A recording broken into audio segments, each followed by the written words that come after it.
S மக்களே, இன்றைக்கி episode முடிஞ்சது. எக்ஸ்பெக்ட் பண்ண மாதிரியே பயங்கர போரிங்காக போச்சு. சும்மாவே இந்த ஸ்கூல் டாஸ்க் போர் தான் அடிக்கும்.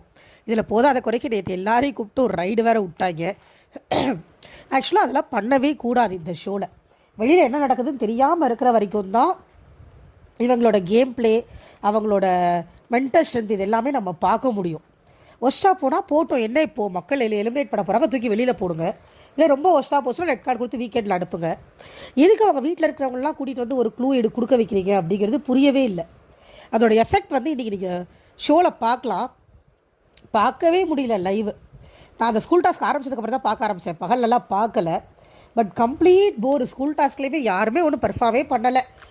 விக்ரம் மட்டும் அங்கங்கே நான் இந்த இது கண்டென்ட் கொடுக்குறேன், அது கண்டென்ட் கொடுக்குறேன் நினச்சோ சொல்லிட்டு இருந்தாரே ஒழிய, அவருமே வந்து அவர்கிட்ட எனக்கு என்ன பிரச்சனை இருக்குன்னா, இப்போ அமித் பர்ஜன் கேட்க தூக்கிட்டு வந்தாங்க. அவர் விஷ் பண்ணாரா இல்லையான்னு கூட எனக்கு தெரியலை. நம்ம பார்த்த 1 hour எபிசோடில் எதுவுமே காட்டலை.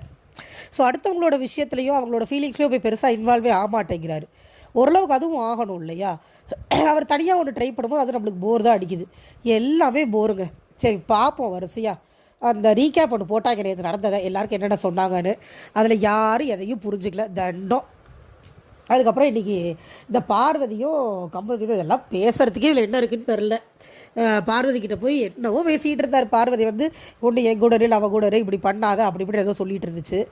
ரம்யாவுக்கு என்னென்னா, ஆல்ரெடி நேற்று காலையிலேருந்தே அவங்க கனிகிட்ட சபரிக்கிட்ட பேசலை.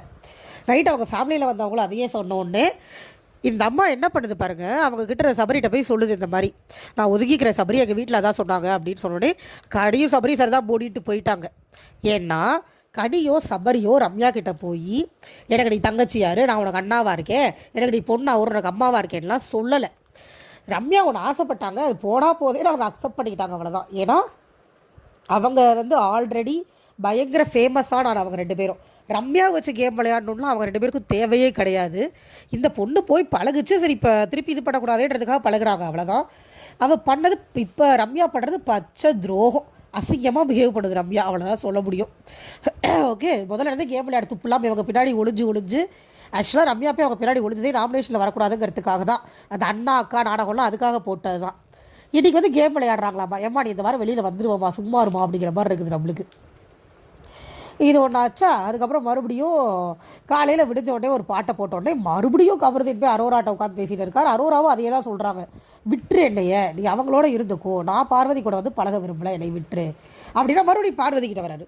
மறுபடியும் பார்வதி வந்து நான் எல்லாத்தையும் எக்ஸ்ட்ரீமாக தான் போகிறேன் போல் இருக்கு, என்ன பண்ணுறதே தெரில அப்படின்னு பார்வதி கிட்ட ஒரு புலம்பல். எப்பா இது சுற்றி இதில் அமித் வேற உட்காந்து அட்வைஸ் பண்ணிகிட்டு இருந்தார். இது